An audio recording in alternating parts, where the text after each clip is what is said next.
Hey guys, Gray here. I know I'm not doing this from my normal location that I do this. It's been a while since I've done a video. I'm trying to get into doing other things now. I'm sorry about that. But today we're doing the Starman gravity rod. And personally, I remember like Ted Knight used it and everything, but honestly, you got to appreciate the fact that Ted Knight didn't actually make the gravity rod himself. That was his uncle that actually made it, the Abraham Davis. But he got it after Davis had passed away, and Sandra, his cousin, introduced him to all of Davis's creations, including the gravity rod. The only thing is, though, that he did do something with it that Davis never thought of. He used solar radiation that he found from stars to energize it. So, like, basically, he used an energy port that wasn't discovered for any use except for the gravity rod itself. Yeah, I know that sounds weird, but yeah. So basically, it had a multitude of powers. It had a multitude of abilities, one of which, like, was gravity manipulation. That was a major power that it had. So it had the ability to make people fly, manipulate gravity in any sort of way. So like you could repel objects, bring them to you, just like magnetic manipulation. It had that ability too. So like magnetism. I know it sounds weird, right? But yeah, it had the ability to deflect, energy projections, energy absorption, and heat emission. So basically, in one comic, he was able to be it was a long time ago too. Actually, he was able to melt through tungsten steel with literal heat emission from this thing. Like, can you imagine holding a rod that could do something like that? I would be saying, yeah, hell no. I feel like and this is the only tool that Starman ever used, mind you that, other than the cosmic staff. Yeah, think about that. Think of the cosmic staff as second beta version of this. It also had the ability to do radiation detection, plus the added ability, and they don't mention this anywhere, it does not need to choose its owner, like the Stargirl staff. Like, so it's not living, it's not any of that. It was just a tool that anyone could use. Even if the bad guys got their hands on it, they could use it against Ted Knight. And in case you're wondering who all those people were, I will do a list from the beginning. I'm trying to do intros like that now. I'm sorry about that. Before I do my videos, where it shows like people who have used these tools over the years. I know that sounds weird. I'm sorry about that. But yeah, I'll give the names and everything in the description down below. And personally, you could get this 3D printed yourself, or you could buy it from a guy on eBay, Bikey2065, I believe his name was. It'll be down in the description too. Yeah,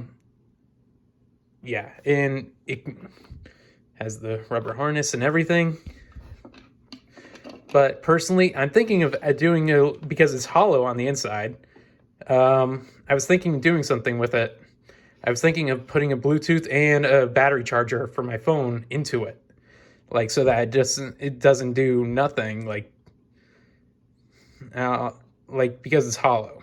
So doing a Bluetooth and putting it inside, which is like about this big, and just like because the bottom's hollow, just putting it down there and then moving the cord extension into here wouldn't be too hard.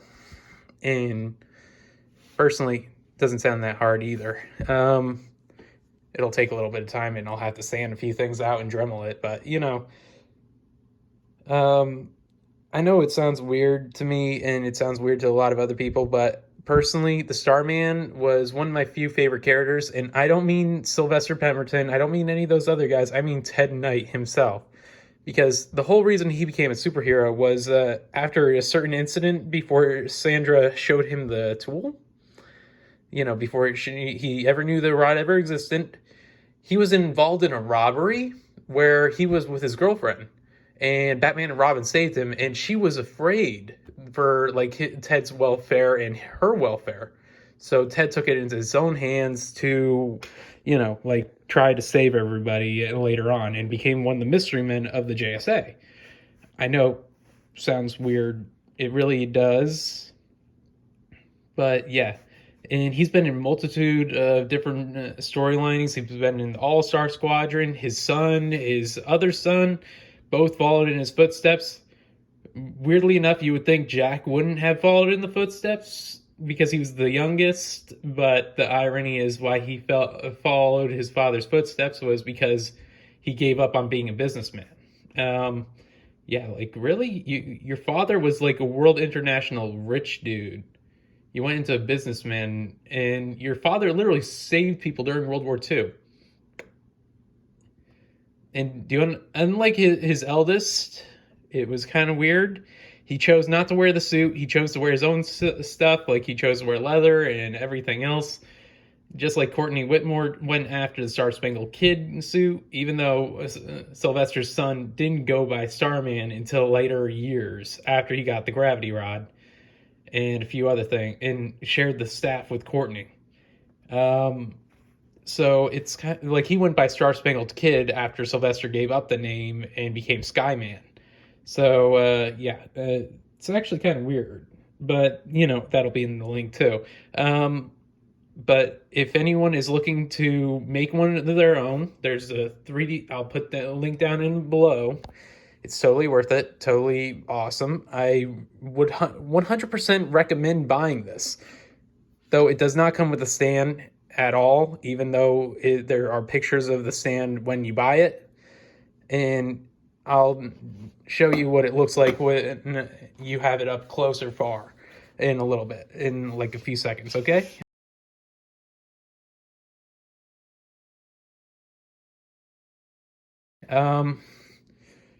But yeah, it's totally worth it, 100%. And yeah, but I hope you guys like the video. Please like and subscribe. Have a nice day, and I'll see you all again soon. Bye.